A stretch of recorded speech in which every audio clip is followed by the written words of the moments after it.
पंचांगमान साधन।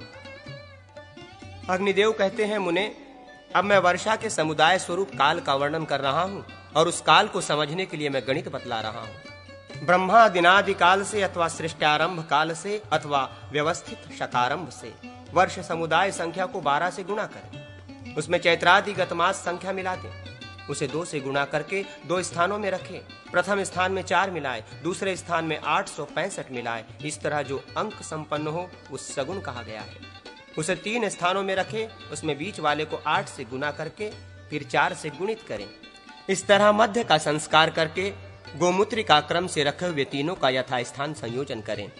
उसमें प्रथम स्थान का नाम ऊर्ध्व, बीच का नाम मध्य और तृतीय स्थान का नाम अधः ऐसा रखें।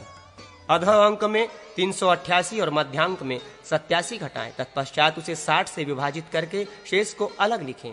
फिर लब्धि को आगे वाले अंक में मिलाकर 60 से विभाजित करें।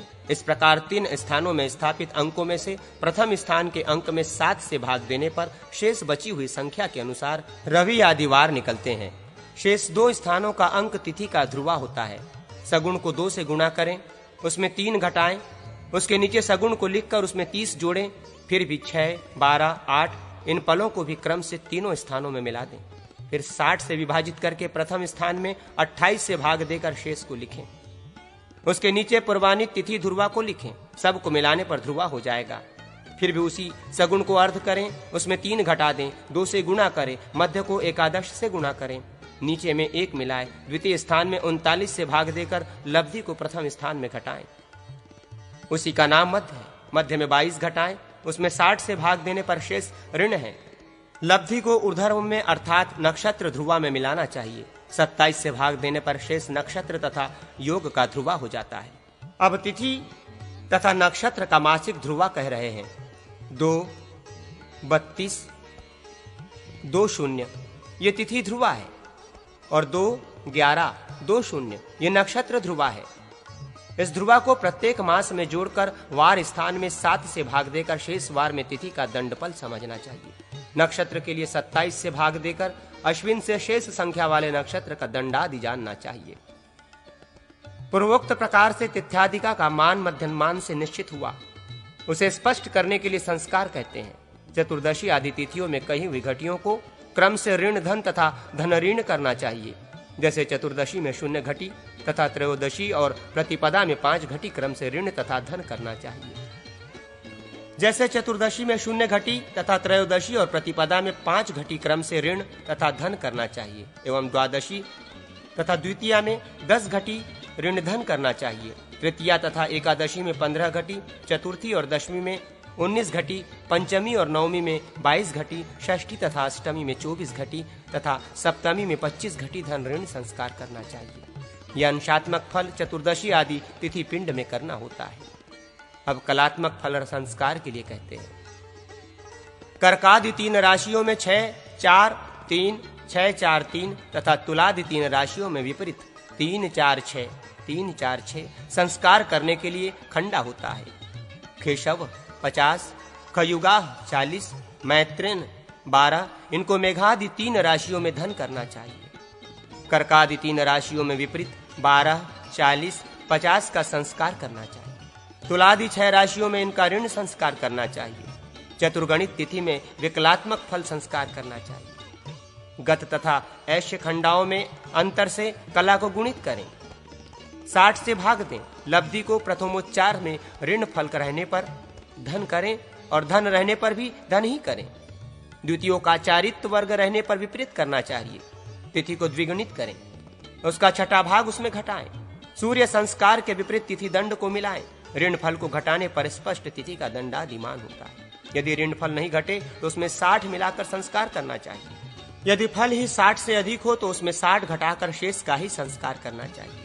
इससे तिथि के साथ साथ नक्षत्र का मान होगा। फिर भी चतुर्गुणित तिथि में तिथि का त्रिभाग मिलाएं, उसमें ऋण फल को भी मिलाएं। तष्टित करने पर योग का मान होता है। तिथि को मान तो स्पष्ट ही है, अथवा सूर्य चंद्रमा को योग करके भी योग का मान निश्चित आता है। तिथि की संख्या में से 1 घटाकर उसे द्विगुणित करने पर फिर 1 घटाएं तो भी चर आदि करण निकलते हैं। कृष्ण पक्ष की चतुर्दशी के परार्ध से शकुनी, चतुर्धंगड्री, चतुष्पद, किंगसधुग्न और अहि, नाग, ये 4 स्थिर करण होते हैं। इस तरह शुक्ल पक्ष की प्रतिपदा तिथि के पूर्वार्ध में किंगसधुग्न करण होता है। युद्ध जयार्णव संबंधी विविध योगों का वर्णन।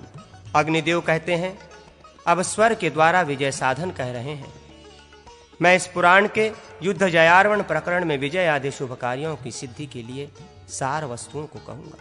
जैसे अ, ई, उ, ए, ओ, ये 5 स्वर होते हैं। इन्हीं के क्रम से नंदा, भद्रा, जया, रिक्ता, पूर्णा आदि तिथियां होती हैं।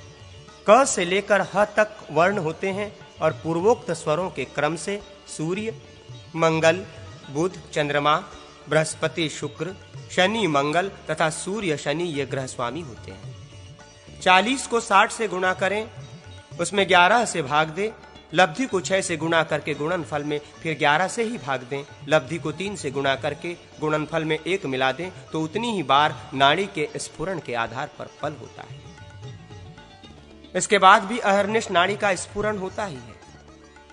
उदाहरण, जैसे 40 गुना 60 बराबर 2400, 2400 बटा 11 बराबर 219। उपलब्धि स्वपलारांतर से हुई, इसे 6 से गुणा किया तो 219 गुना 6 बराबर 1314 गुणनफल होता है। इसमें फिर 11 से भाग दिया तो 1314 भागित 11 119, लब्धि शेष 5, शेष छोड़ दिया। लब्धि 119 को 3 से गुणा किया तो गुणनफल 357 हुआ। इसमें 1 मिलाया तो 358 हुआ। इसको स्वल्पानंतर से 360 मान किया, अर्थात करमूलगत नाड़ी का 360 बार स्फुरण होने के आधार पर ही बल होते हैं, जिनका ज्ञान प्रकार आगे कहेंगे। इसी तरह नाड़ी का स्फुरण अहर्निश होता रहता है और इसी मान से आकारादि स्वरों का उदय भी होता रहता है। अब व्यावहारिक काल ज्ञान कहते हैं। 3 बार स्फुरण होने पर उच्छ्वास होता है, अर्थात 1 अणु होता है। 6 श्वास का 1 पल होता है। 60 पल का 1 लिप्ता अर्थात 1 दंड होता है।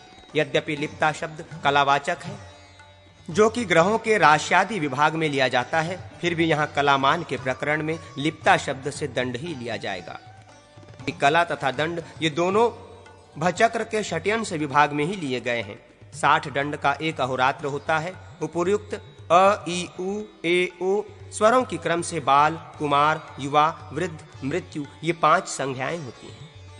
इसमें किसी एक स्वर के उदय के बाद पुनः उसका उदय 5वें खंड पर होता है। जितने समय से उदय होता है उतने ही समय से अस्त भी होता है। इनके उदय काल एवं अस्त काल का मान अहोरात्र के अर्थात 60 दंड के एकादशांश के समान होता है। जैसे 60 में 11 से भाग देने पर 5 दंड 27 पल लब्धि होगी, तो 5 दंड 27 पल उक्त स्वरों का उदयास्तमान होगा। किसी के स्वर के उदय के बाद दूसरा स्वर 5 दंड 27 पल पर उदय होगा। इसी तरह पांचों का उदय और अस्तमान जानना चाहिए। इनमें से जब मृत्यु स्वर का उदय हो तब युद्ध करने पर पराजय के साथ ही मृत्यु हो जाती है। अब शनि चक्र का वर्णन करते हैं। शनि चक्र में 15 दिनों पर क्रमशः ग्रहों का उदय हुआ करता है।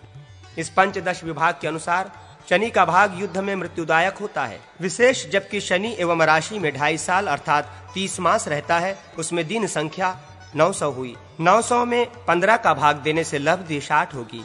60 दिनों का एक पंचदश विभाग हुआ। शनि के राशि में प्रवेश करने के बाद शनि आदि ग्रहों का उदय 60 दिन का होगा, जिसमें उदय संख्या 4 बार होगी। इस तरह जब शनि का भाग आए उस समय युद्ध करना निषिद्ध है।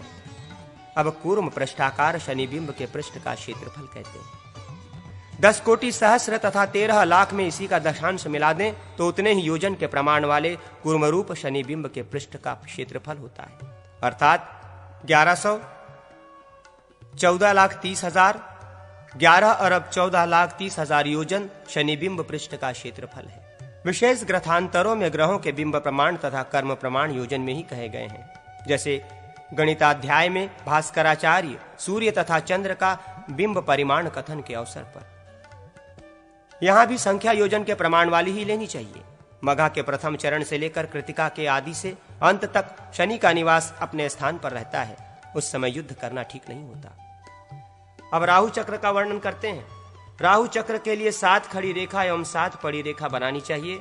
उसमें वायु कोण से नैऋत्य कोण को लिए हुए अग्नि कोण तक शुक्ल पक्ष की प्रतिपदा से लेकर पूर्णिमा तक की तिथियों को लिखना चाहिए एवं अग्नि कोण से ईशान कोण को लिए हुए वायु कोण तक कृष्ण पक्ष की प्रतिपदा से लेकर अमावस्या तक की तिथियों को लिखना चाहिए। इस तरह तिथि रूप राहु का न्यास होता है। रकार को दक्षिण दिशा में लिखें और हकार को वायु कोण में लिखें। प्रतिपदादि तिथियों के सहारे क करादि अक्षरों को भी लिखें। नैऋत्य कोण में सकार लिखें। इस तरह राहु चक्र तैयार हो जाता है। राहु मुख में यात्रा करने से यात्रा भंग होती है। अब तिथि के अनुसार भद्रा निवास की दिशा का वर्णन करते हैं। पौर्णमासी तिथि को भद्रा का नाम विष्टि होता है और वो अग्निकोण में रहती है। तृतीया तिथि को भद्रा का नाम कराली होता है और वो पूर्व दिशा में वास करती है। सप्तमी तिथि को भद्रा का नाम घोरा होता है और वो दक्षिण दिशा में निवास करती है। सप्तमी तथा दशमी तिथियों को भद्रा क्रम से ईशान कोण तथा उत्तर दिशा में, चतुर्दशी तिथि को वायव्य कोण में, चतुर्थी तिथि को पश्चिम दिशा में, शुक्ल पक्ष की अष्टमी तथा एकादशी को दक्षिण दिशा में रहती है। इसका प्रत्येक शुभ कार्यों में सर्वदा त्याग करना चाहिए। अब 15 मुहूर्तों का नाम एवं नामानुकूल कार्यों का वर्णन कर रहे हैं। रौद्र, श्वेत, मैत्र, सारभट, सावित्र, विरोचन, जयदेव, अभिजीत, रावण, विजय, नंदी, वरुण, यम, सौम्य, भव, ये 15 मुहूर्त हैं। रौद्र मुहूर्त में भयानक कार्य करना चाहिए। श्वेत मुहूर्त में स्नानादिक कार्य करना चाहिए। मैत्र मुहूर्त में कन्या का विवाह शुभ होता है। सारभट मुहूर्त में शुभ कार्य करना चाहिए। सावित्र मुहूर्त में देवों का स्थापन, विरोचन मुहूर्त में राजकीय कार्य, जयदेव मुहूर्त में विजय संबंधी कार्य तथा रावण मुहूर्त में संग्राम का कार्य करना चाहिए। विजय मुहूर्त में कृषि तथा व्यापार, नंदी मुहूर्त में षटकर्म, वरुण मुहूर्त में तड़ागादि और यम मुहूर्त में विनाश वाला कार्य करना चाहिए। सौम्य मुहूर्त में सौम्य कार्य करना चाहिए। भव मुहूर्त में दिन रात शुभ लग्न ही रहता है, अतः उसमें सभी शुभ कार्य किए जा सकते हैं। इस प्रकार ये 15 योग अपने नामानुसार शुभ तथा अशुभ होते हैं। अब राहु के दिशा संचार का वर्णन कर रहे हैं। दैनिक राहु, राहु पूर्व दिशा से वायु कोण तक, वायु कोण से दक्षिण दिशा तक, दक्षिण दिशा से ईशान कोण तक, ईशान कोण से पश्चिम तक, पश्चिम से अग्निकोण तक एवं अग्निकोण से उत्तर तक 3-3 दिशा करके 4 घटियों में भ्रमण करता है। अब औषधियों के लेपादि द्वारा विजय का वर्णन कर रहे हैं। चंडी, इंद्राणी, सिंधुवार, वाराही, वाराही कंद, मुशली, तालमूली, गिरिकर्णिका, अपराजिता, बला, कुट, अतिबला, कंघी, शीरी, सिरखोला, मल्लिका, मोतिया, जाति, चमेली, युथिका, जूही, श्वेतार्क, सफेद मदार, शतावरी, गुरुच, वागुरी, इन यथा प्राप्त दिव्य औषधियों को धारण करना चाहिए। धारण करने पर ये युद्ध में विजयदायिनी होती है। ओम नमो भैरवाय खड्ग पशु हस्ताय, ओम विघ्न विनाशाय, ओम हूं फट। इस मंत्र से शिखा बांधकर यदि संग्राम करें तो विजय अवश्य होता है। अब संग्राम में विजयप्रद तिलक, अंजन, धूप, उपलेप, स्नान, पान, तैल, योग चूर्ण, इन पदार्थों का वर्णन करता हूं, सुनो। सुभगा, नील दुर्वा, मनहशिला, मैनासिल, ताल, हरताल, इनको लाक्षारस में मिलाकर स्त्री के दूध में घोंटकर ललाट में तिलक करने से शत्रु वश में हो जाता है। विष्णुक्रांता, अपराजिता, सर्पाक्षी, महेशकंद, सहदेवी, सहदेय्या, रोचना, गोरोचन, इनको बकरी के दूध में पीसकर लगाया हुआ तिलक शत्रुओं को वश में करने वाला होता है। प्रियंगु, नागकेसर, कुमकुम, कुष्ठ, मोहिनी, चमेली, तगर, धृत, इनको मिलाकर लगाया हुआ तिलक वश्यकारक होता है। रोचना, गोरोचन, रक्तचंदन, निशा, हल्दी, मनहशिला, मैनसिल, ताल, हरताल, प्रियंगु, नागकेसर, सशर्प, सरसों, मोहिनी, चमेली, हरिता, दुर्वा, विष्णुक्रांता, अपराजिता, सहदेवी, शिखा, जटामासी, इनको मातुलुंग, बिजौरा, नींबू के रस में पीसकर ललाट में किया हुआ तिलक वश में करने वाला होता है। इन तिलकों से इंद्र सहित समस्त देवता वश में हो जाते हैं। फिर शूद्र मनुष्यों की तो बात ही क्या है। मंजिष्ठ, रक्तचंदन, कटुकंदा, सहिजन, विलासिनी, पुनर्नरवा, गदहपूर्णा, इनको मिलाकर लेप करने से सूर्य भी वश में हो जाते हैं। मलय चंदन, नागपुष्प, चंपा, मंजिष्ठ, तगर, वच, लोघ्र, पियंगु, नागकेसर, रजनी, हल्दी, जटामासी, इनके सम्मिश्रण से बना हुआ तैल वश में करने वाला होता है। युद्ध जयार्णवीय